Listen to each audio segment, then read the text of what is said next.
Seigneur, tu es grand.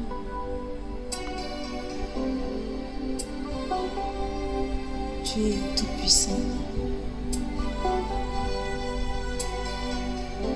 Tous les autres dieux sont des faux dieux. Nous viendrons tous se prosterner devant toi pour reconnaître ta puissance, pour reconnaître ta majesté, pour reconnaître ta splendeur, mon Dieu. Sois béni à jamais parce que tu es grand. Donne-nous de contempler ta grandeur chaque jour.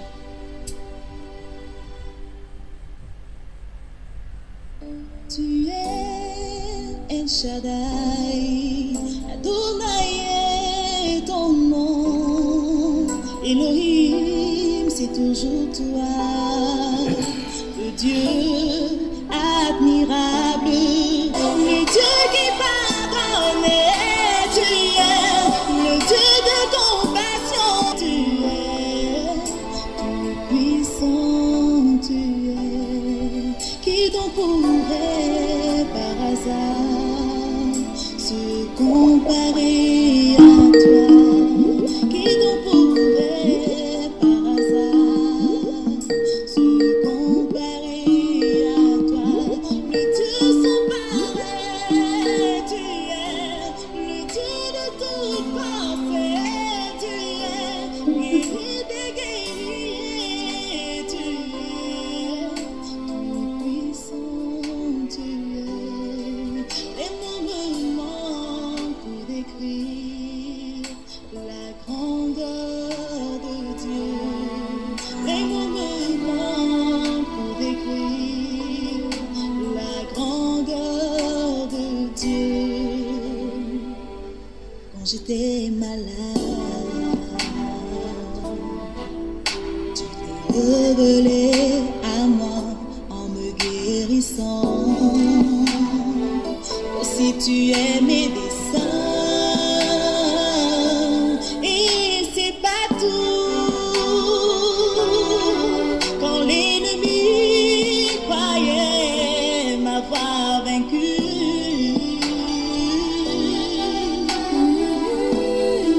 mon Dieu a combattu pour moi et il m'a donné la victoire. Aussi il est le Dieu de victoire.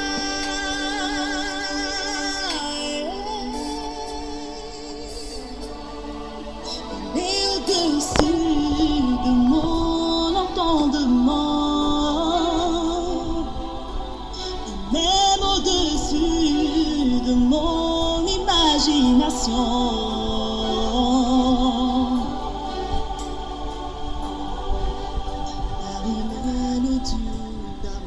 Nous savons du reste que toute chose concourt au bien de ceux qui aiment Dieu, de ceux qui sont appelés selon son dessein.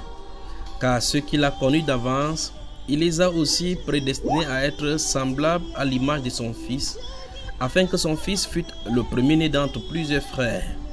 Et ceux qu'il a prédestinés, il les a aussi appelés. Et ceux qu'il a appelés, il les a aussi justifiés. Et ceux qu'il a justifiés, il les a aussi glorifiés. Que dirons-nous donc à l'égard de ces choses? Si Dieu est pour nous, qui sera contre nous? Lui qui n'a point épargné son propre Fils, mais qui l'a livré pour nous tous, comment ne nous donnera-t-il pas toutes choses avec lui? Qui accusera les élus de Dieu? C'est Dieu qui justifie, qui les condamnera. Christ est mort, bien plus, il est ressuscité, et il est assis à la droite de Dieu et il intercède pour nous. Qui nous séparera de l'amour de Christ? Serait-ce la tribulation, ou l'angoisse, ou la persécution, ou la faim, ou la nudité, ou le péril, ou l'épée, selon qu'il est écrit? C'est à cause de toi qu'on nous met à mort tout le jour, qu'on nous regarde comme des brebis destinées à la boucherie. Mais dans toutes ces choses, nous sommes plus que vainqueurs par celui qui nous a aimés. Car j'ai l'assurance que ni la mort, ni la vie, ni les anges, ni les dominations, ni les choses présentes, ni les choses à venir, ni les puissances, ni la hauteur, ni la profondeur, ni aucune autre créature ne pourra nous séparer de l'amour de Dieu manifesté en Jésus-Christ. Romains chapitre 8, verset 28 jusqu'au verset 39. Belgique dans la sainteté, bonsoir. Bonsoir la sœur, bonsoir et bienvenue. Bonsoir. Bonsoir. Bonsoir, mon frère. Bonsoir, mes bien-aimés. Frère Frédéric, bonsoir. Bonsoir, frère. On n'entend pas sa voix. La sœur Myriam, bonsoir. Jusqu'à la présent, elle n'a pas ouvert, elle n'ouvre pas son micro, sa vidéo. Myriam, bonsoir. Bonsoir, frère Junior. Le foulard que tu avais commandé n'est pas encore arrivé. C'est venu, est-ce qu'il n'a pas encore perdu? Non, le foulard s'est perdu. La sœur Suzanne Claudon, bonsoir. C'est perdu dans le taxi. Ton sac est resté avec ton portable. La sœur Suzanne Claudon, bonsoir. La sœur Ami Avocat, bonsoir. Bonsoir, mon frère. Ça va? Oui, par la grâce de Dieu. Comment va Adassa? Elle va bien, merci, mon frère. La sœur Odile, bonsoir. Bonsoir, mon frère de sœur. Bonsoir, frère Junior. Je ne sais pas pourquoi la connexion de la sœur Odile n'est pas toujours bon. Son son n'est toujours pas clair. Je ne sais pas pourquoi ça se passe ainsi. Bon appétit au couple Niaoré du côté des... Oh, c'est grave là-bas avec la soeur, le frère Niaoré avec son épouse. Ils sont en train de manger quoi comme ça, Ils sont en train de manger. Ils mangeaient placali. Nous sommes beaucoup ici, la famille est réunie. Bonsoir Chana, bonsoir au couple, très bonsoir à toute la famille qui s'est réunie dans la maison. Bonsoir. Vous m'entendez? La soeur Odile, ton son n'est pas bon du tout. Je ne sais pas si c'est moi qui entends mal ou bien les frères t'entendent de la même façon comme je t'entends. Quand tu parles, c'est pas bon. Je ne sais pas dans quelle pièce tu te trouves ou bien qu'est-ce qui ne va pas. Essaie de parler, va dire bonsoir à tes soeurs. Je ne sais pas si tu écoutes bien. C'est pas bon du tout. Pas bon du tout. C'est pas bon.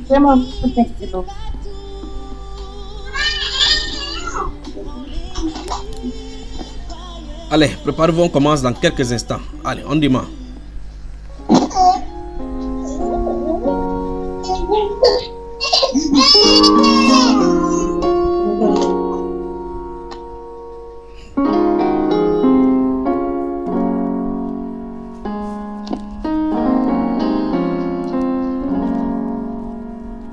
Oh Père, Père, me voici, encore une fois je te lis, mon cœur méchant et tortueux par-dessus tout. Seigneur, ma prière est que tu façonnes mon cœur pour que je sois celui que tu veux, que je sois comme un enfant. Oh Jésus, ma prière est que tu façonnes mon cœur, que tu le gardes à toi, oh Seigneur. Puisse le Seigneur nous préserver nos cœurs et façonner nos cœurs effectivement. C'est ma prière pour nous ce soir, afin que nous puissions avoir un cœur digne de recevoir le Seigneur à l'intérieur, un cœur qui le trône en tant que majesté, en tant que souverain, en tant que Seigneur dans notre vie. Puisse le Seigneur nous garder dans cette voie. Seigneur, que je ne conforme pas à ce monde pour ne pas m'éloigner du but que tu es pour moi, Jésus. Car ce monde veut me retenir pour que je ne vive pas la gloire à venir qui sera manifeste en peu de temps. Oh Jésus, ma prière est que tu fasses mon cœur. Voilà. Puisse le Seigneur façonner notre cœur afin que soit totalement incliné à notre glorieux Seigneur Jésus-Christ et que nous marchions dans ses voies. La sœur Reine, cette chanson, si te dit beaucoup de choses et en écoutant cette chanson, tu te retrouves dans un autre univers. Parle-nous ce soir.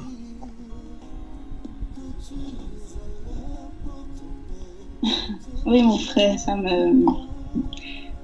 une chanson qui me touche particulièrement.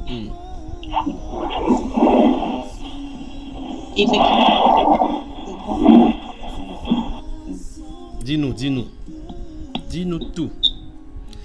La soeur a mis ta vidéo n'est pas ouverte, encore moins la soeur Suzanne Clodon. Je ne sais pas si c'est moi celle qui voit comme ça. Oui, la soeur Reine, tu as la parole. Mais en fait, je traverse une période un peu difficile.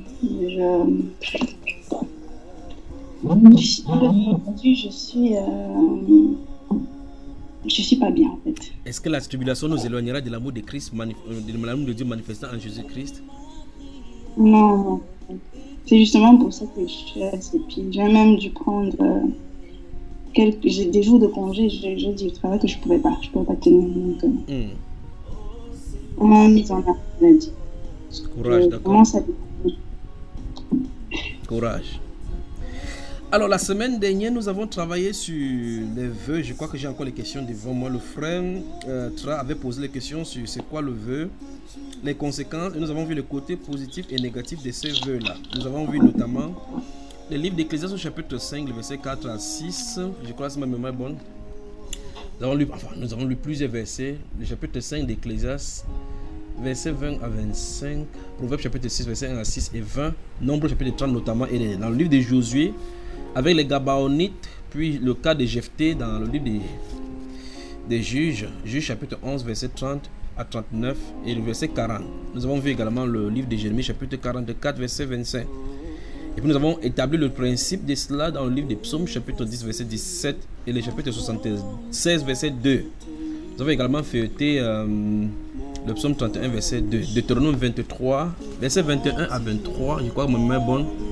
Dans le livre de Genèse, chapitre 28, verset 20, nous avons vu que c'est le premier, notre père comment il s'appelle, Jacob, qui avait fait le premier vœu au Seigneur. Au chapitre 31, verset 13, nous avons vu également cela dans le livre de Genèse. Que le Seigneur bénisse. Je suis à votre service encore ce soir, en pleine forme par la grâce du Seigneur. Je suis à votre service. Vous ne posez pas de questions, je vous en pose. Souvenez-vous, vous qui êtes à Bruxelles. J'arrive là-bas avec les attentats là. C'est quoi cette histoire-ci? Il y a des gens qui se promènent, il y a des groupuscules qui sont en train de formater des coups là-bas pour donner des coups durs à votre héros là-bas. Et je crois qu'il y a un sommet qui sera organisé principalement en Belgique à cause de ces attentats-ci. La sœur Suzanne Claudon, ton micro est ouvert. Ta vidéo n'est pas ouverte, mais ton micro est ouvert et ça fait du bruit. Je crois que c'est Suzanne Claudon là. Alors, je tente de dire que la Belgique va avoir ce sommet. Il y a un sommet qui va présager à cause de ce qui va arriver en Europe. Donc, ces gens veulent faire les attentats ciblés et non seulement ciblés mais synchronisés. De telle enseigne que pendant que l'Angleterre est en train de subir, la France est en train de subir, pendant que la France est en train de subir, l'Allemagne est en train de subir, et ainsi de suite. Et là, la Belgique. Donc, faites attention avec cela. Ceux qui sont à Bruxelles principalement. Ok. La sœur Ami Avocat, y a-t-il des questions? S'il n'y a pas de questions, moi je t'en pose ce soir. Elle parle comme si son micro n'était pas fermé. Non, mon frère, j'ai pas de questions. Toujours, ça c'est clair, tu n'as pas de questions. Bon, tu as des réponses, n'est-ce pas? Alors la sœur Odile, si tu as des questions, pose. La sœur Ami a plutôt des réponses, elle n'a pas de questions. Et si ton son n'est pas bon, daigne écrit comme tu viens de l'écrire. Bonsoir à toi. Bonsoir. Mais bonsoir, ça va maintenant? Vous m'entendez maintenant? Oui, là ça s'améliore, là, ça s'améliore. D'accord, donc je reste dans cette position. Oui, c'est bon. Ça, là, le son est bon. Waouh! Je suis à votre service. S'il n'y a pas de questions, je vous en pose. On lit la Bible et je vous pose des questions. Ouais, moi j'ai une question. Pose, la sœur Ami est prête.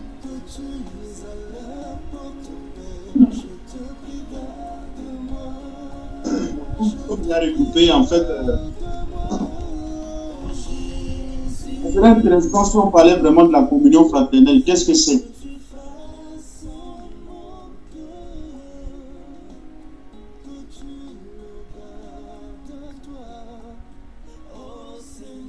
sœur Ami, tu as la réponse, tu as la question.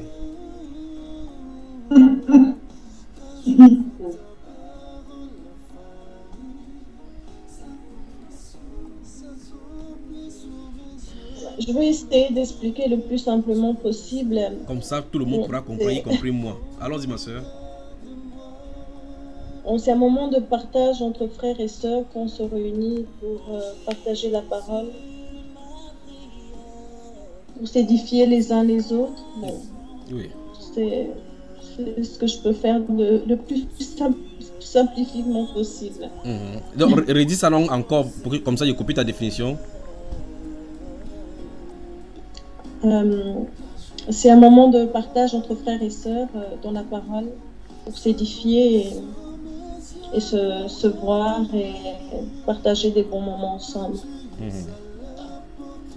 Des bons moments. Donc quand c'est les mauvais moments, ils ne partagent pas ensemble, quoi. Ils partagent seulement les bons moments.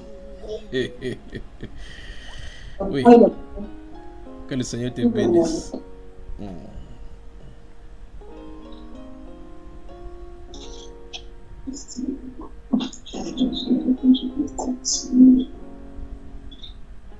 Quelqu'un a dit quelque chose? Il y a le bruit chez quelqu'un là.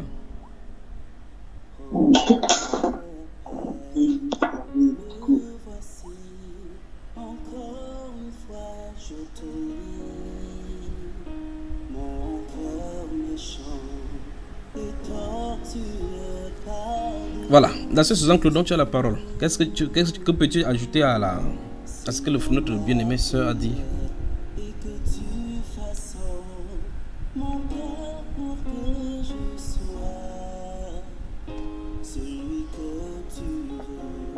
Oui, alors bonsoir ma bien-aimée, bonsoir mon frère Junior. Tu m'as dit bonsoir tout à l'heure, malheureusement je ne pouvais pas répondre, j'étais avec la petite. Alors pour répondre à la question, je partage la même définition que la sœur Ami, savoir que la communion fraternelle c'est un moment où on se regroupe quoi, entre bien-aimés pour partager ce moment, communier dans un même état d'esprit quoi. Et passer de temps entre frères et sœurs. Pourquoi ça s'entrecoupe là, ma soeur? Je ne sais pas. Voilà, maintenant c'est bon. C'est bon là? Oui, c'est bon. Oui, je disais que par rapport à la communion fraternelle, je disais que je partageais la même définition que la sœur Ami, à savoir que c'est un moment de partage où on se retrouve en famille chrétienne. La sœur Suzanne, tu as déjà vu la sœur Myriam? Vous la connaissez? Si vous la voyez, vous la connaissez, vous allez la connaître. Non, je ne l'ai jamais vue. Là, je ne l'ai jamais vue, mon frère. Elle t'a déjà vu. La sœur Myriam, toi, tu as déjà vu la sœur Suzanne?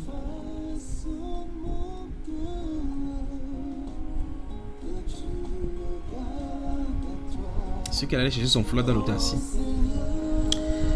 Non, je dis que j'ai déjà vu la frère qui donne la première fois. Et le frère, tu as de voir la soeur Ami et le frère Trabi. Oui, je les vois. Que dis-tu maintenant? Si tu les vois en route, ils vont te connaître? Non, ils vont me connaître, mais j'ai perdu le foulard là dans le taxi, mais je vais encore commander un autre foulard tout à l'heure. J'avais bien ça même pour 2 semaines ou 3 semaines comme ça. Votre Dieu est tellement, quand j'ai déménagé, j'ai perdu ça dans le taxi. C'est quoi la communion fraternelle? C'est ce que le frère Trabi a posé. Tu as la parole.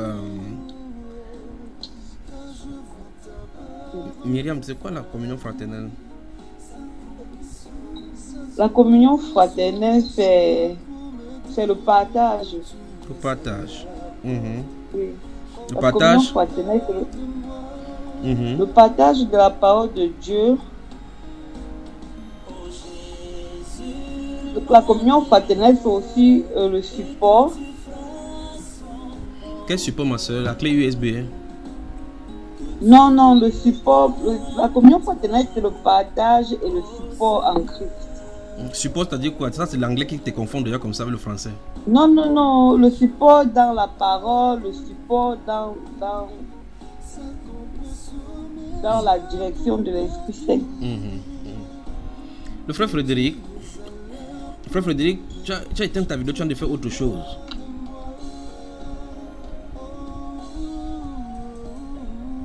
Oui, allô. Sois concentré ici. Qu'est-ce que tu fais là, frère Frédéric? Je vais sur le téléphone. Comment, mon frère? Sur le téléphone. Ouvre maintenant, tu te concentres ici, d'accord? Ouvre ta caméra, ne te cache pas. C'est quoi la communion fraternelle?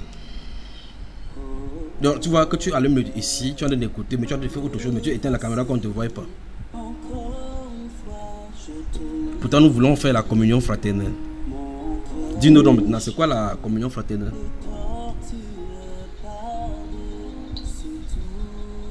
La communion fraternelle, c'est un moment pendant lequel les frères et sœurs se réunissent pour communier ensemble. Apparemment, ton micro est loin de toi. Essaie de mettre ton micro tout juste à côté de tes... La communion fraternelle, c'est un moment pendant lequel les frères et sœurs se réunissent pour communier ensemble. Ok. La sœur Reine.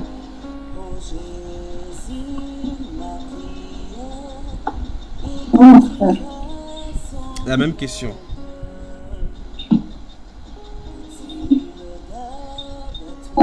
J'adhère à la définition de la sœur Annie, la sœur Suzanne. C'est un moment de partage, de communion, dans un même état d'esprit avec les frères et sœurs. Merci beaucoup. Alors maintenant, j'ajoute une question à sa question. Et normalement, c'est une question qui doit s'enchaîner. Comment doit-elle se faire? D'après la parole, comment se déroule la communion fraternelle? J'imagine que le frère Trabi avait des questions sous-jacentes.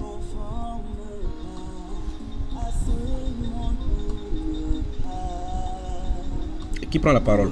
Non, c'est la sœur Amie, parce que la sœur Amie a dit qu'elle a beaucoup plus de questions, des réponses que des questions. La sœur Amie, comment se déroule d'après la Bible, d'après les Saintes Écritures, la communion fraternelle? Quand vous allez finir maintenant, on va aller dans la Bible lire. Et oui, allons-y ma sœur Amie. Dans l'amour, dans le calme, dans l'ordre. Après, bon, on se laisse conduire par le Saint-Esprit. Bon, je vais reposer la question autrement. Pour communier, avons-nous besoin nécessairement d'être physiquement dans le même lieu? D'après la Bible. Bon, ce serait mieux. Ce serait quand même mieux. Suis bien la question. Je n'ai pas demandé si c'est mieux. Il dit, pour la communion fraternelle, est-il nécessairement besoin qu'on soit présent dans le même lieu? C'est-à-dire que, est-ce que la communion fraternelle, c'est uniquement et exclusivement lorsque nous sommes dans le même lieu, bibliquement? Si oui, tu ne montres pas les Écritures. Si non, tu ne montres pas les Écritures. Bon, la vraie communion, oui, ça, on doit la faire vraiment. Non, dès le départ, nous n'avons pas défini la vraie communion fraternelle. Nous avons défini la communion fraternelle. Nous avons tous dit la même chose qu'il s'agit. Oui. Oui, c'est que moi j'ai lu dans la parole, ils étaient tous présents au même moment. Donc c'est l'exemple que j'ai selon la parole, oui. Tout le monde doit être présent physiquement. Donc d'après ce que tu dis, c'est que pour que la communion fraternelle se présente bibliquement, il faut qu'ils soient tous ensemble dans le même lieu. Ok. Gardez-vous à l'esprit. Pour moi, oui, c'est ce que j'ai compris, mon frère. Pour toi ou bien pour la Bible? Enfin, c'est ce que j'ai compris quand je lis la Bible. Verset biblique donc à l'appui. Je note, premier verset. Oh, j'ai pas vraiment de verset, mon frère. Donc peut-être dans Actes, je sais pas, peut-être dans Actes ou je ne sais pas. Ah, je vous aime. Je vous aime, d'accord? Je vous aime. Frère Trabi, voilà, les sœurs ont répondu à la première question et j'en ai posé la deuxième. Comment doit-elle se faire la communion fraternelle? Toi maintenant réponds. Ou mieux encore, je repose la question directement afin que vous ne répondiez pas à autre question que je n'ai pas posée. Je pose la question directement. La communion fraternelle, de façon biblique, doit-elle exclusivement se passer uniquement lors de la réunion présente des uns et des autres? Si oui, quel verset? Si c'est non, quel verset? Bon, frère. Oui. En fait, allons par exemple dans Actes chapitre... Non, tu réponds d'abord et puis on y va dans la Bible. Ou bien tu veux... Oui. Ça doit se faire exclusivement. Je sais pourquoi je vous pose la question, parce que j'ai déjà les versets ici, je vous attends. Donc tu dis, ça doit se passer uniquement lorsque les frères se réunissent physiquement dans le même lieu, c'est ça? D'une part, non, parce que... Pourquoi je dis non? Parce que dans 1 Corinthiens chapitre 5, on a vu aussi que quand Paul... Il n'était pas présent, mais il était réuni avec eux. Oui, il n'était pas présent, mais il était réuni avec eux. Frère Trabi, c'est un enseignant. Frère Trabi, tu es un enseignant. Donc tu vois que d'une part, ça peut se passer, d'autre part, ça ne peut pas se passer, n'est-ce pas? Voilà. Alors, dans la communion fraternelle, c'est uniquement la réunion des chrétiens. Les chrétiens, donc ceux qui vivent selon l'esprit, en réalité. Qu'ils soient présents physiquement. C'est la preuve justement que le Seigneur nous a dit qu'il serait parmi nous. Pourtant, physiquement, il n'est pas là. Nous sommes en communion permanente avec lui, que vous soyez n'importe où. Maintenant, nous évoquons son nom. Il a dit là, où 2 ou 3 sont assemblés en son nom. Maintenant, sommes-nous assemblés en son nom? Oui. Est-il donc présent au milieu de nous? Oui. Actes des Apôtres chapitre 2. Merci frère Trabi pour ces questions. Que Dieu vous bénisse. Belgique dans la sainteté, bonsoir. Bonsoir frère Junior. Je me sens vraiment bien. Bonsoir frère Junior. Nous sommes là à la parole. C'est toujours un régal, un plaisir. Comment frère? Le temps de l'éclosion. Attendez seulement que le réveil vienne. Quand le réveil va venir maintenant, nous allons nous reposer à la maison, vous allez travailler. Et je vous le dis. Acte 2, combien? Tu veux pas qu'il parle, non? Acte chapitre 2, verset 42. Oui. Lis alors la sœur Suzanne, comme tu es pressé là.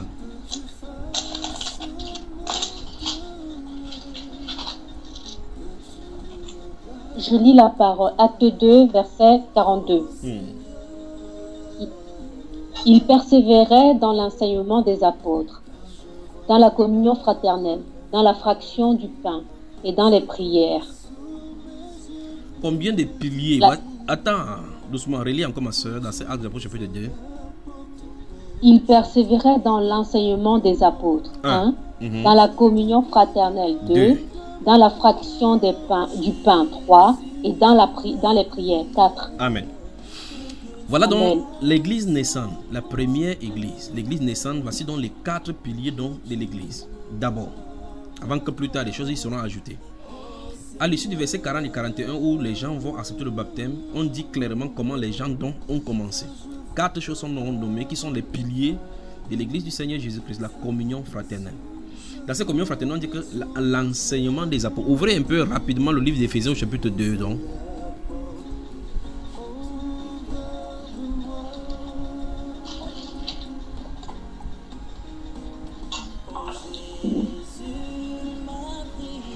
Vous y êtes? Il me sent vraiment bien. Je ne sais pas pourquoi subitement il me sent bien comme ça là. Éphésiens chapitre 2, lisons le verset 20. Qu'est-ce que ça dit? Brossons ça rapidement, comme ça on passe dans les choses sérieuses de la parole. Oui. Éphésiens 2, verset 20. Oui. Vous avez été édifiés sur le fondement des apôtres et des prophètes, Jésus-Christ lui-même étant la pierre angulaire. Je vous pose la question. Cette parole, si vous, oui, nous concerne-t-elle aujourd'hui? Oui. Amen. Maintenant, je veux que vous m'écoutez bien. Si vous ne m'écoutez pas bien, vous me dites, remarquez que je vais doucement.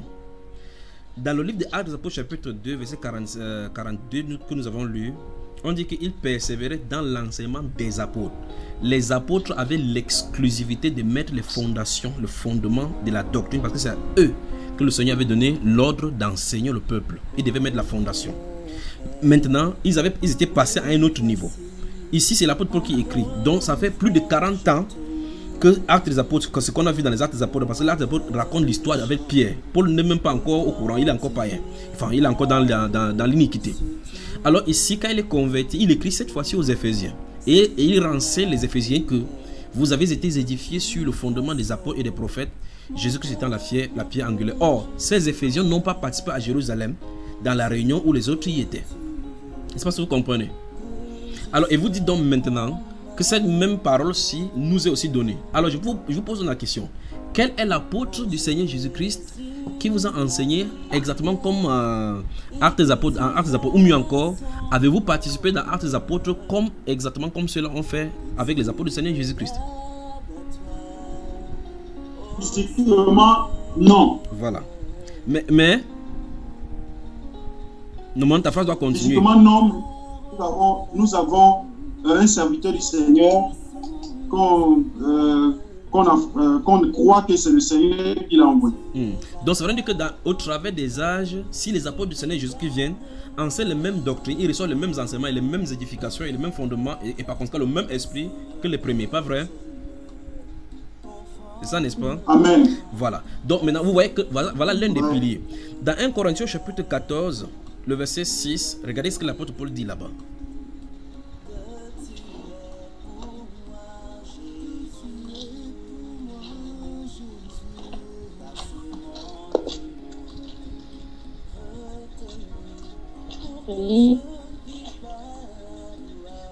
Alors, et maintenant, frères, de quelle utilité vous serais-je si je venais à vous en parlant en langue et si je ne vous parlais pas par révélation ou par connaissance ou par prophétie ou par doctrine? Stop.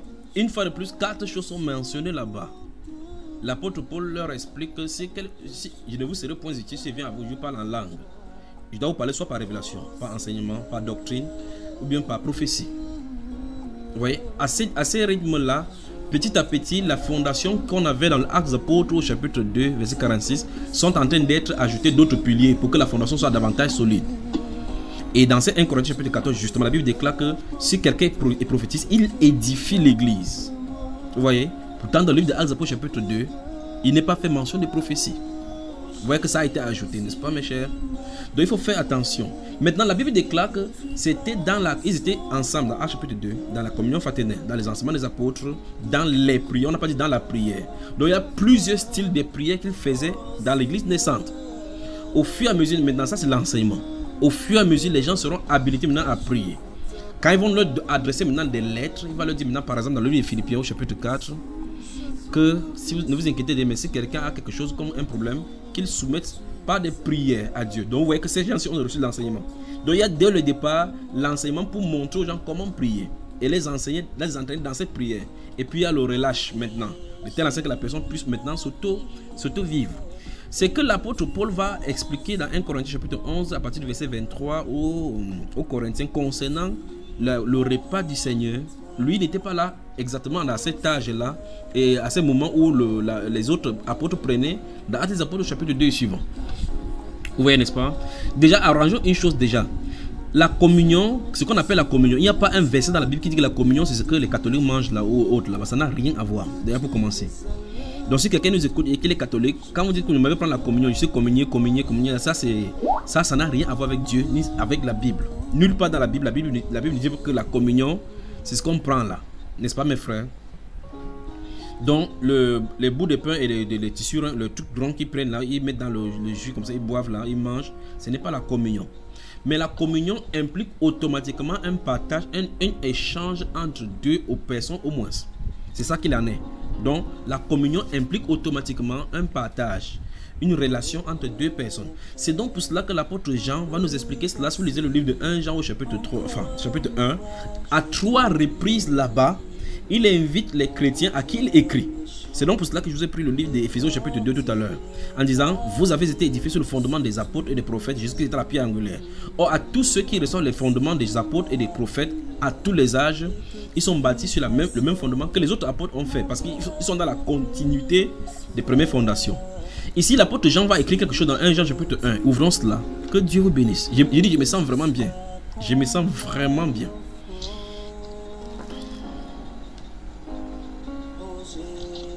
La sœur Odile, tu nous entends bien?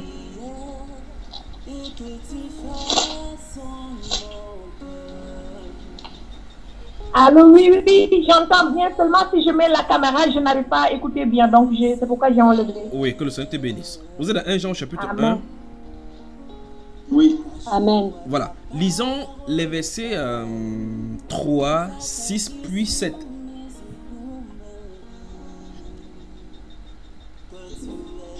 Amen. Alors, 1 Jean 1, verset 3.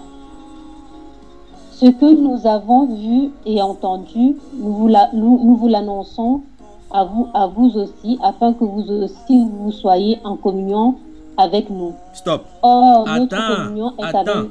Attends. Ne courons pas. D'après ce que Jean écrit dans son épître ici, il dit que ce qu'il a vu et ce qu'ils ont entendu, il nous le fait savoir au travers de ces écrits-ci, afin que nous fassions quoi, mes sœurs? Afin que vous aussi, nous soyons en communion avec nous-mêmes. Voilà. Afin que nous aussi, nous soyons en communion. Voilà. Donc, ça veut dire que, alors que nous sommes en train de lire le livre de 1 Jean maintenant, oui ou non, sommes-nous en communion avec l'apôtre Jean? Amen. D'après ce que nous sommes en train de lire, voilà. D'après ce que nous sommes en train de lire, nous sommes en communion non seulement avec lui, mais avec eux qui ont participé à la première étape avec le Seigneur. Pas vrai? Mais Amen. Physiquement, sont-ils au milieu de nous? Les avons-nous vus? Est-ce que nous les avons vus? Non. Voilà. Relis encore ça, ma soeur. 1 Jean 1, verset 3. Ce que nous avons vu et entendu, nous vous l'annonçons à vous aussi, afin que vous aussi, vous soyez en communion avec nous. Donc le fait d'accepter la parole de Christ annoncée par les apôtres, automatiquement on est en communion. C'est ce que nous sommes en train de voir, n'est-ce pas? Continuons, ma soeur. Or, notre communion est avec le Père et avec son Fils Jésus-Christ. Donc, automatiquement, ça veut dire quoi? Le but de cela, c'est pour mettre, le but de l'évangile, c'est pour mettre les gens en communion avec ceux qui ont reçu l'évangile. Parce que ce sont que les témoins. Les témoins, ça veut dire que les gens qui ont vécu la chose. Le Seigneur leur avait dit que quand vous recevez le Saint-Esprit, vous serez mes témoins. Et donc, dans Actes des Apôtres chapitre 10, il faut que j'aille vraiment doucement. Dans Actes des Apôtres chapitre 10, à partir du verset 38, Pierre explique que quand Christ est ressuscité, il n'a pas permis qu'il apparaisse à plusieurs personnes, à tout le monde, mais aux témoins choisis d'avance par Dieu. Il dit à nous qui avons mangé et bu avec lui après qu'il soit ressuscité des morts. Et Jésus donc nous a établis comme témoins afin que nous prêchions ces choses et que nous établissions que c'est lui qui a été établi par Dieu, juge des vivants et les morts. Pendant qu'il parlait comme ça, il dit: tous les prophètes rendent de lui le témoignage que quiconque croit en lui reçoit par son nom le pardon de ses péchés. Et puis, pium, le Saint-Esprit est descendu sur Corneille et toute sa famille. Or donc, ça veut dire qu'il est témoin. Et le fait qu'il prêche à Corneille et Corneille croit, il est en communion non seulement avec Pierre, mais aussi avec Christ Jésus, dont il a été annoncé. Donc la communion, c'est une relation de partage entre deux personnes au moins. Et ici, Jean nous explique ces principes-là en disant ce que nous avons vu, parce qu'il est témoin oculaire et entendu. Il est témoin qui a entendu ces choses. Tout ce qu'on dit dans la Bible là maintenant que Jésus a dit fait ceci, il a fait le miracle, on parle de ce qu'on discute dans la sueur. Personne de nous n'avait été là. Nous retraçons et répliquons ce que les gens, les témoins oculaires nous ont dit. Et en leur disant, comme les témoins oculaires, nous sommes en communion avec eux. En communion avec eux de façon permanente. Maintenant, si nous sommes en communion avec eux, la Bible déclare dans ce dernier volet-là que nous sommes également en communion avec Christ Jésus. D'accord? Verset 6. Gardez-vous à l'esprit que nous sommes en communion avec eux, pourtant nous ne sommes pas au même lieu, encore moins nous ne sommes même pas dans la même génération, encore moins. Ça veut dire que maintenant, regardez par exemple, vous et moi, nous sommes en train de partager, vous me voyez. La distance qui nous sépare, c'est maximum 6000 km. Mais depuis la distance qui nous sépare, c'est en année-lumière avec eux là maintenant, c'est presque plus de 2000 ans qui nous séparent. Mais nous sommes en communion avec eux. Allons-y, verset 6. Verset 6. Si nous disons que nous sommes en communion avec lui, et que nous marchions dans les ténèbres, nous mentons et nous ne pratiquons pas la vérité. Mais si nous marchons dans la lumière, comme il est lui-même dans la lumière, nous sommes mutuellement en communion et le sang de Jésus, son Fils, nous purifie de tout péché. Encore, ma soeur.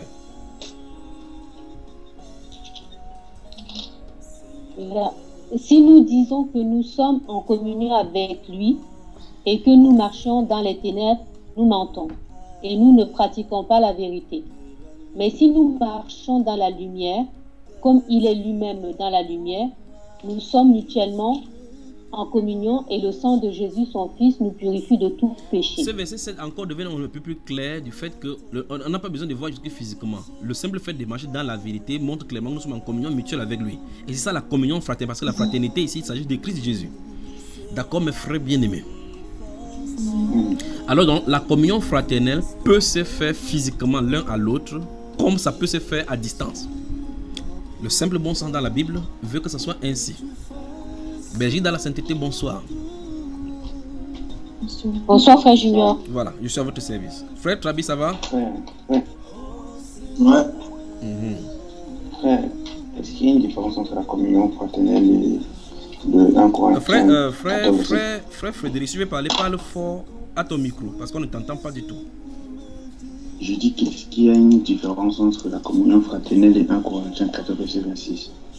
1 Corinthiens 14, verset 26.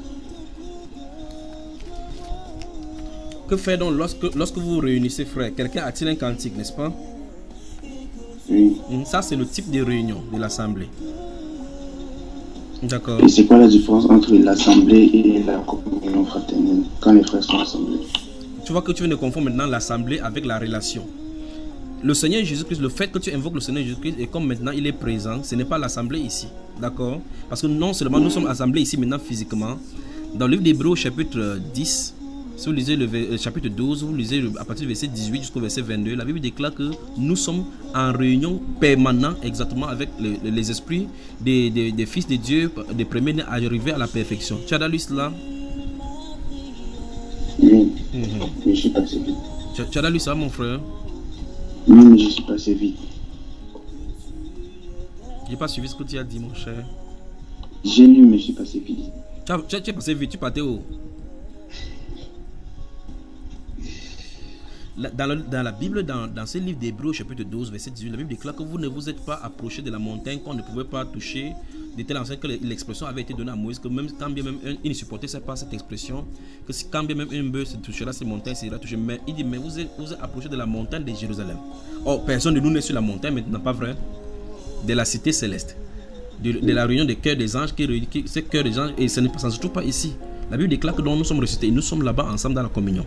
Pourtant, nous sommes ici sur la terre, dispersés partout comme le sel dans les générations.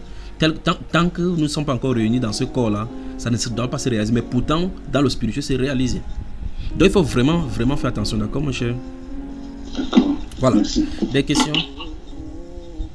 Frère, j'ai une deuxième question. Oui. La deuxième question, je l'explique en fait. Une femme ou un homme par exemple qui vivait, qui n'était pas encore converti, qui avait fait par exemple un mariage et qui avait divorcé dans le monde. Et après cela, il a connu le Seigneur. Et dans son premier mariage, en fait, il a eu des enfants qui ont grandi. Et maintenant, il connaît le Seigneur. Et puis, il se lie à une autre femme. Ou bien vice-versa. Une femme, par exemple, qui a eu des enfants dans le passé, et puis maintenant, elle est convertie. Et les deux sont ensemble maintenant, ce nouveau couple, dans le Seigneur. Est-ce que cette personne-là peut enseigner la parole de Dieu? Parce que la parole de Dieu nous dit que l'enseignant de la parole doit savoir tenir sa maison, et qu'il doit savoir comment on appelle, que ses enfants ne doivent pas être débauchés. Or, cette personne-là, ses enfants, quand on regarde l'attitude de ses enfants ils ne respectent pas la parole de Dieu. Attends. Est-ce qu'on a dit que dans la Bible que ses enfants doivent respecter la parole de Dieu? On a dit que ses enfants doivent être comment? il faut dire ce que la Bible dit, parce que ce sont ça qui mettent les conditions des enseignants, d'accord? Parce qu'il faut dire les choses telles quelles pour vérifier si les choses sont respectées ou c'est pas respecté. Parce que ce sont des conditions. En Côte d'Ivoire, par exemple, on dit que pour faire acte de candidature à l'élection présidentielle, la Constitution qui dit il faut être des pères ou des mères ivoiriens. Ou bien, enfin, c'est l'article, c'est la conjonction de coordination et ou qui a amené tous ces problèmes-ci là-bas. Maintenant, si c'est écrit des pères et des mères ivoiriens, ça suppose que la personne qui doit se présenter à l'élection présidentielle, outre les autres conditions, cette personne doit avoir son papa né ivoirien, sa maman née ivoirien. Les conditions doivent être respectées. D'accord, mon cher? Si une personne se présente et que l'âge de la présidentielle, il respecte l'âge, il a la caution, il a le parti politique comme il se doit, il a rempli toutes ses fonctions, il joue de toutes ses facultés des citoyens, ainsi de suite, des psychiques. Et là, maintenant, un de ses parents n'est pas ivoirien, il n'est pas digne d'être candidat. La Constitution le désapprouve automatiquement parce que l'une des clauses dit il faut être des pères et des mères. C'est pas ce que je comprends. Donc, une des conditions non respectées disqualifie la personne.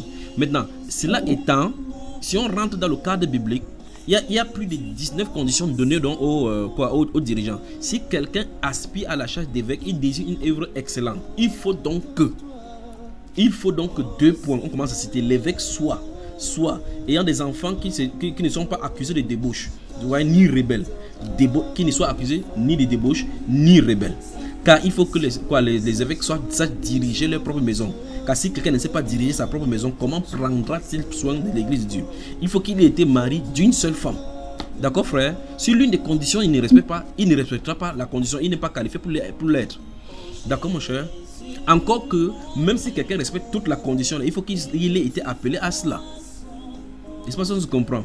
On ne se lève pas de ce qu'à matin on dit que je suis évêque parce qu'il respecte les 19 conditions. Parce que la Bible déclare de l'autre côté qu'il ne faut pas que plusieurs personnes se mettent à enseigner. Car vous savez comment on sera jugé plus sévèrement. Donc le simple fait que tu sois homme ne donne pas le droit d'enseigner. Le simple fait que tu respectes les 19 conditions de 1 Timothée 3 ne donne pas non plus le droit d'enseigner. Il faut être appelé à cette charge-là. D'accord? Si tu n'es pas appelé à cette charge-là, même si tu respectes les 19 conditions, il faut quitter. D'accord, mon cher frère? Donc, après avoir examiné, il faut d'abord examiner si les clauses sont respectées. S'il n'y a pas de clause, si les clauses ne respectent pas le clause, il faut quitter. Il faut quitter. Parce qu'il n'est pas question là-bas que non, je connais la Bible, je vais faire quoi de ça? Vis tout simplement comme tu vis, tu attends la grâce du Seigneur, si je peux t'orienter dans une autre direction. Pourtant, il n'y a pas seulement ce service-là dans le corps. D'accord?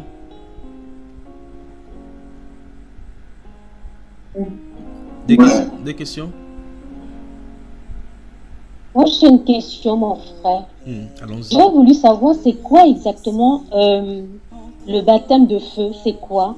Il y a un enseignement sur Bamba Iba concernant ce baptême de feu parce que beaucoup de personnes confondent ces choses-là.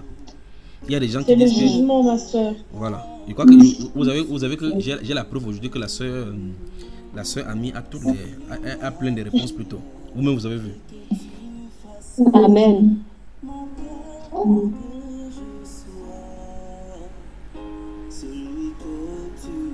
C'est bon là. Il y a un enseignement sur Bamba Iba, le baptême de feu. Donc vous regardez c'est quoi le baptême de feu. Donc vous allez trouver ça sur Bamba Iba.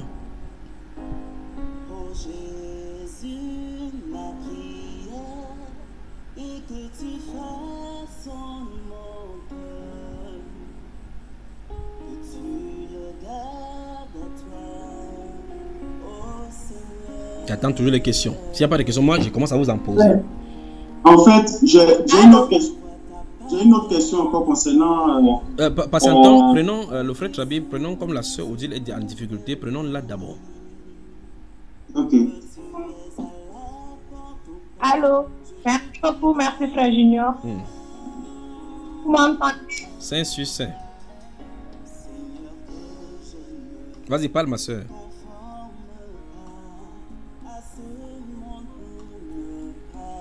Alors la soeur, tu t'entends? Tu parles.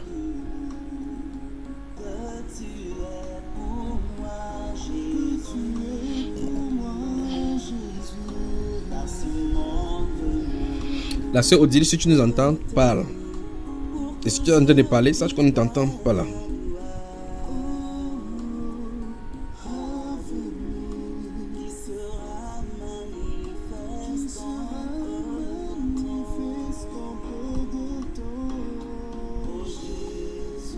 Frère Chabi, allons-y.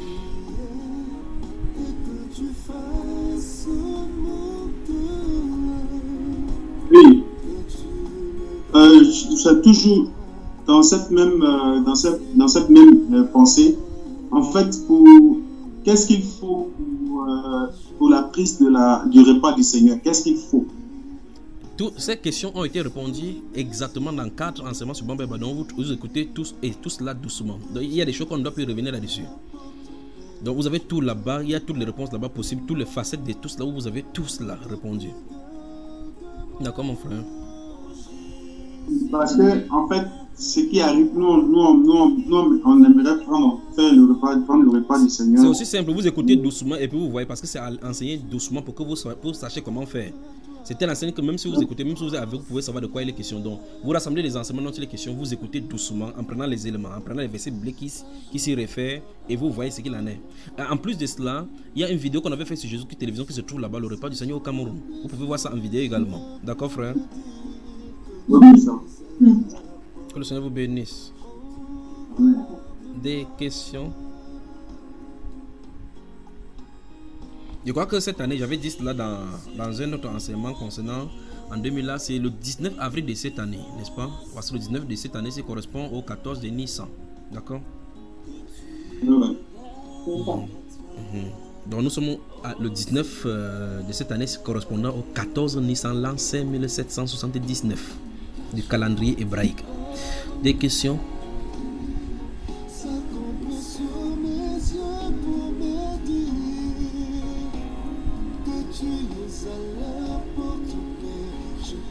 Donc vous comprenez donc que c'est parce qu'en réalité c'est entre le 14, le 19 et le 20. Donc c'est entre le soir. Puisqu'il compte du soir au matin et nous comptons du matin au soir, d'accord? Posez des questions.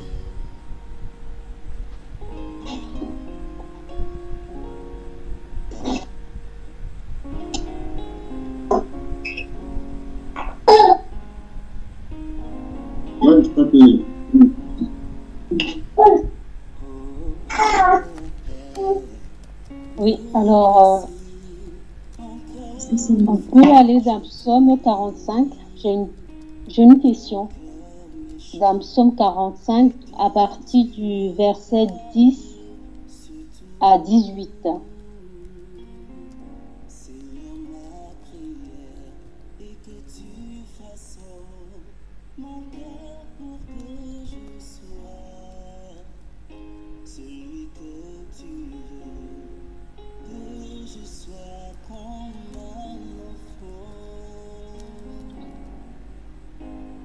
C'est bon?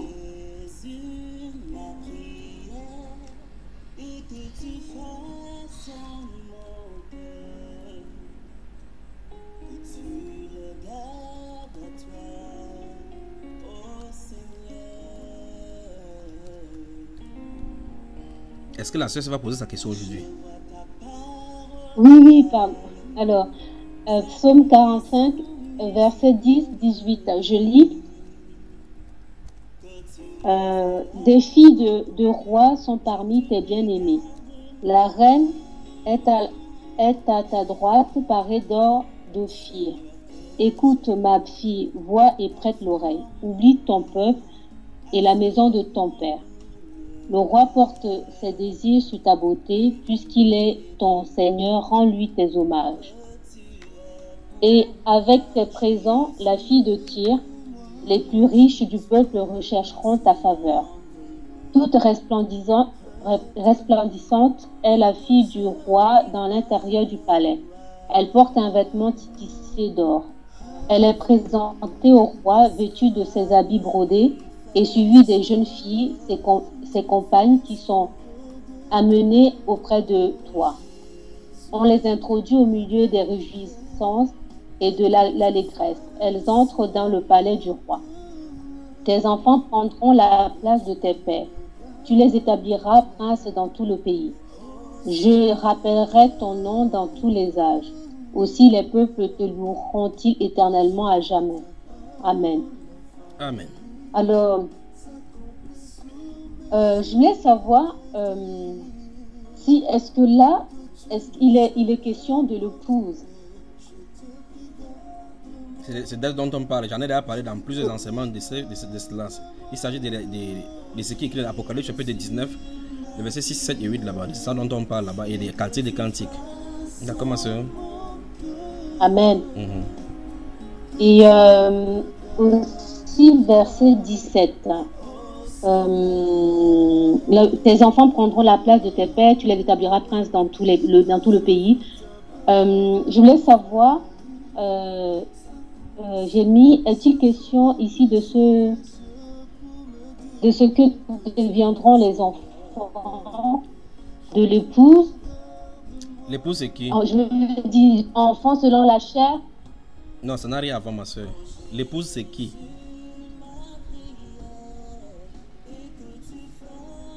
L'épouse, c'est nous, c'est les chrétiens, enfin ceux qui seront enlevés, quoi. Et les enfants, c'est qui? L'épouse.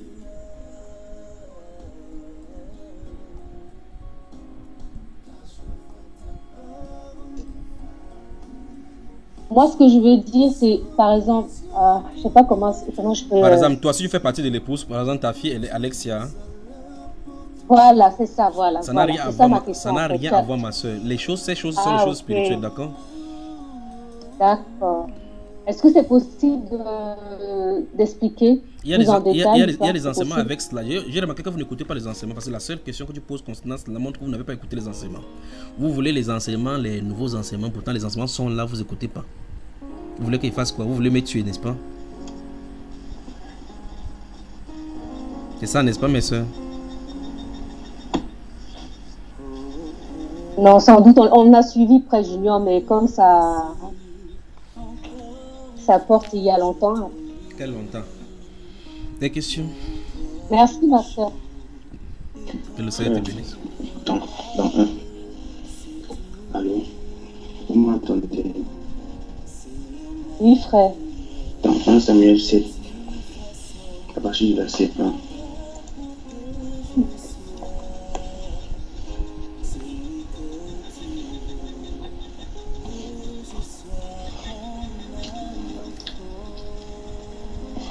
Je peux lire. Les gens de Kidjal-Jarim vinrent et firent monter l'arche de l'Éternel. Ils la conduisirent dans la maison d'Abinadab sur la colline et consacrèrent son fils Éléazar pour garder l'arche de l'Éternel. Il s'était passé bien de temps depuis le jour où l'arche avait été déposée à Kidjal-Jarim. 20 années s'étaient écoulées. Alors toute la maison d'Israël poussa des gémissements vers l'Éternel. La question c'est pourquoi l'arche ne dérange personne dans la ville de Kidjal-Jarim et quelle est la signification de cette ville? Comment? Ma question c'est pourquoi l'arche ne dérange personne dans la ville de Kidjal-Jarim et quelle est la signification de cette ville? En toile de fond, lorsque tu as lu l'histoire depuis le début, oui. Et tu as lu jusqu'à la fin, la conséquence ça va se passer sur les Philistins. Oui, avec Dagon. Avec quoi? Avec les dieux. Oui. Quand on a transporté depuis le champ jusqu'à ce qu'on va mettre un endroit, tout ce qui va se passer avec les gonorrhies et avec les hémorroïdes là. Oui. Pose la question au frère Tra. Oui, frère, mais je voulais savoir pourquoi c'est dans la ville de Kidjal-Jarim, l'arche ne dérange personne. Maintenant, comme l'arche représente la parole de Dieu, je crois que ils avaient accepté, peut-être qu'ils avaient ce respect de la parole de Dieu et l'Éternel n'a pas voulu leur affliger, comment dire, un jugement.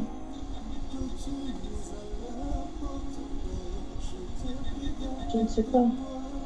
Tu ne sais pas, tu disais quoi alors, ma soeur? Réponds, c'est toi qui as les réponses aujourd'hui.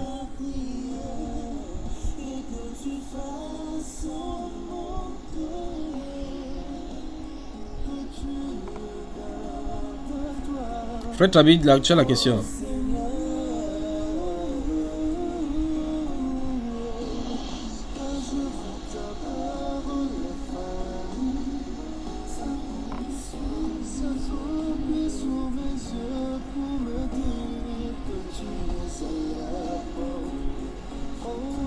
Frère Trabi entend. Est-ce qu'il entend? Oui, mon frère. Allô?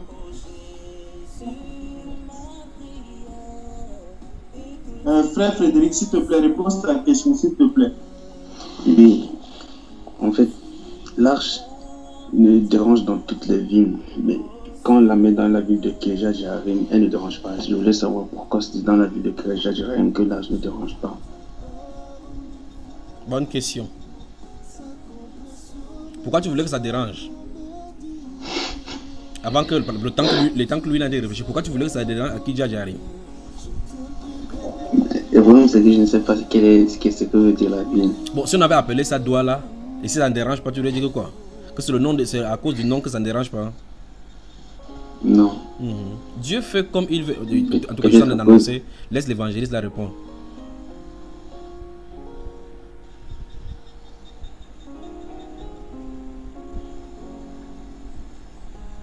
Je n'ai pas la réponse du contact là maintenant. Ok, donc il va réfléchir. Autre question. Je note la question. Pourquoi Kirjat Jearim? Il va répondre à ça. Donc pourquoi Kirjat Jearim, à Kirjat Jearim, l'arche ne tue pas, ne dérange pas les gens?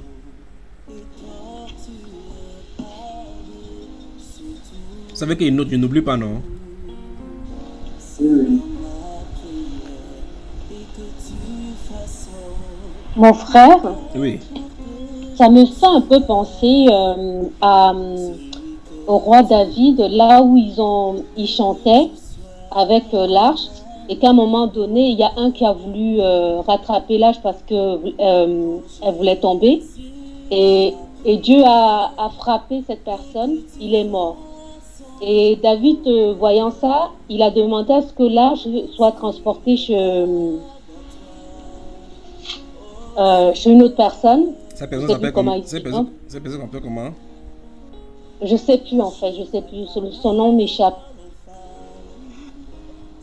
Oui. Et en fait, il a été plutôt béni quoi à la place de. Voilà, comme quoi Dieu fait vraiment comme il veut. Je suis vraiment content de toi, ma soeur. Donc cette même hache qui a frappé quelqu'un dans la route, on l'a amené chez cet homme-là, ça l'a plutôt béni. Bon, maintenant, on pourrait aussi poser la question au frère Frédéric, pourquoi ça a frappé Uza en route et plutôt chez Obed d'Edom, ça l'a plutôt béni, pas vrai? Pourtant, Obed d'Edom veut dire que celui qu'on accuse injustement. Alors, maintenant, celui qu'on accuse injustement, pourquoi ça l'a béni plutôt chez lui, Frédéric? Tu as vu l'illustration qu'a donnée notre soeur Suzanne? Oui. Donc tu vois que Obed d'Edom ne veut pas dire plutôt que quelqu'un qui est béni pour que la lâche le bénisse. C'est quelqu'un qu'on accuse injustement. Oui. Bon, pourquoi Dieu ça n'a pas frappé là-bas? Parce qu'il n'était pas coupable. Ah, parce qu'il n'était pas coupable. Ok. Bon, les habitants de l'endroit, des autres endroits dans 1 Samuel chapitre 7 et chapitre 8 qui avaient les hémorroïdes, là ils avaient fait quoi? Oui. Donc ils n'étaient pas coupables. Pourquoi ils avaient les hémorroïdes alors? Des questions des questions dont j'ai gardé ici pour le frère Trabi. Nous sommes le 22 01. Je pense que c'est surtout pour montrer au peuple d'Israël que pour une leçon en fait, pour un enseignement, pour qu'ils comprennent que pour qu'ils comprennent que le Seigneur il est Dieu et il fait comme il veut et voilà quoi. Et puis en plus comme je pense qu'ils ont été rebelles aussi. Allô mon frère. Oui. Bon, la réponse du frère par rapport à sa question. Là, là on va passer à autre chose. En fait, c'est simple parce que, comment on appelle, il faut savoir d'abord qui est Éliazar. N'est-ce pas? Donc, c'est à cause d'Éliazar qu'ils n'ont pas été frappés en fait. Parce qu'Éliazar est le fils d'Aaron. C'est ça Kirjat Jearim. Non, parce qu'il a demandé pourquoi ils ne sont pas frappés, non, n'est-ce pas? Oui, et la signification de Kijajari. Non, pour la signification de Kijajari, là, je ne connais pas. Mais pourquoi ils n'ont pas été frappés? C'est parce que c'est à cause des hasards, en fait.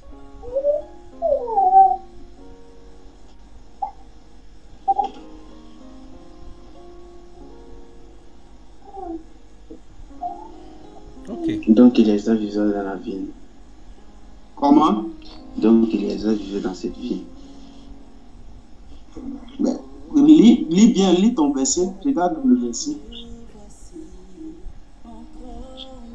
Qu'est-ce qu'ils ont dit? Il consacrait son fils Éléazar pour garder l'arche de l'Éternel.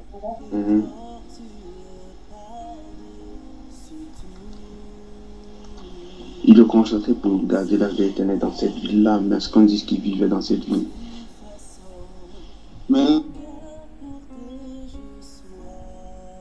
là, regardez pour comment.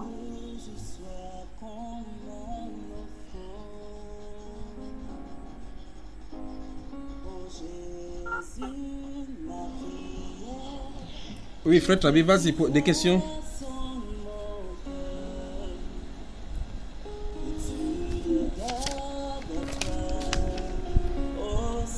Si vous n'avez pas de questions maintenant, je commence à vous en poser.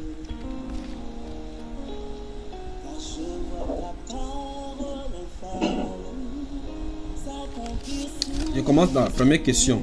Comment savoir que là où vous êtes, vous croyez vraiment en Jésus-Christ, pas de façon fausse, pas que plus tard tu vas le lâcher? Non.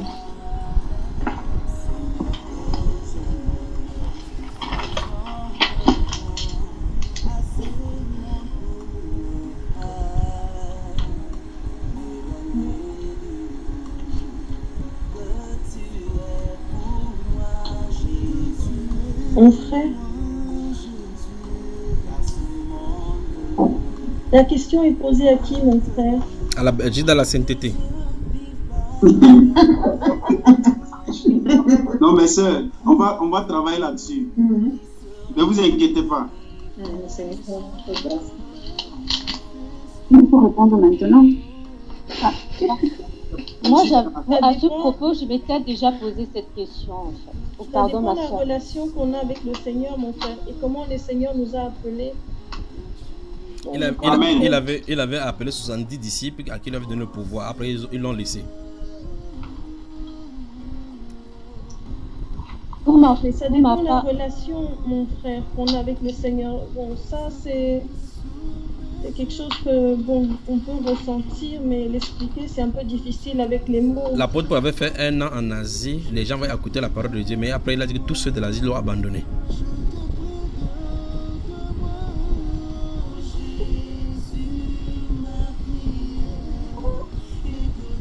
La mère d'Arès, bonsoir. Deuxième question.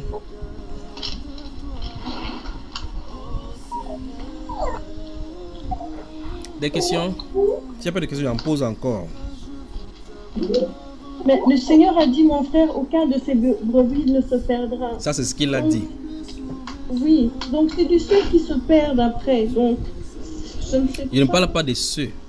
Je parle de est-ce que votre cœur, qu'est-ce qui vous donne l'assurance que vous êtes parmi ceux-là? Parce que ceux-là également, ils disaient que nous, les Juifs, dans le livre de Josué, chapitre 24, quand Josué leur a dit que vous n'aurez pas la force de servir l'Éternel parce que l'Éternel était un Dieu jaloux, après vous avoir fait du bien, viendra faire du mal. Ils ont dit non, nous servirons l'Éternel. Il a dit que vous êtes témoins contre vous-même, que c'est vous qui avez choisi.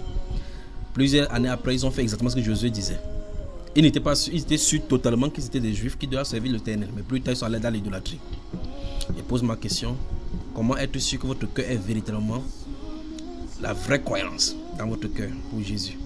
Et non pas comme les autres qui vont plus tard, c'est des choix de la grâce. Dans la Bible, nous avons vu dans Jean chapitre 8, les gens qui avaient cru en lui. Il dit à ceux qui avaient cru en lui, vous connaîtrez la vérité, et ainsi de suite. Après, ils ont pris le caillou pour le tuer, les gens qui avaient cru en lui. Quelle est la différence entre ces croyants-là? Ils avaient quel style de cœur? Vous avez quel style de cœur? Quelle est la différence entre leur cœur et le vôtre? Et vous allez voir que cette question ça va nous aboutir encore à quelque chose de très important. Que Dieu vous bénisse. Bénis dans la sainteté, bonne soirée.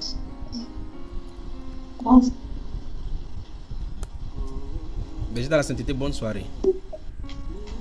C'est déjà fini. Posez-vous des questions. Moi, je Mon frère, j'ai une question. Dans le livre d'Éphésiens 5, verset 17, le Bible dit, c'est pourquoi ne soyez pas inconsidérés, mais comprenez quelle est la volonté du Seigneur. Ma question, c'est comment comprendre la volonté du Seigneur dans notre temps?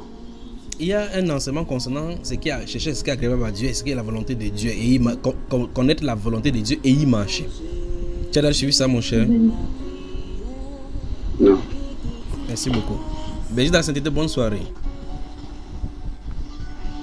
Il a promis d'être avec nous. Je m'accroche à lui. Il a promis d'être avec nous. Sa fidélité durera toujours. Sa fidélité durera toujours. Il a promis d'être avec nous. Je m'accroche à lui. Il a promis d'être avec nous. Sa fidélité durera toujours.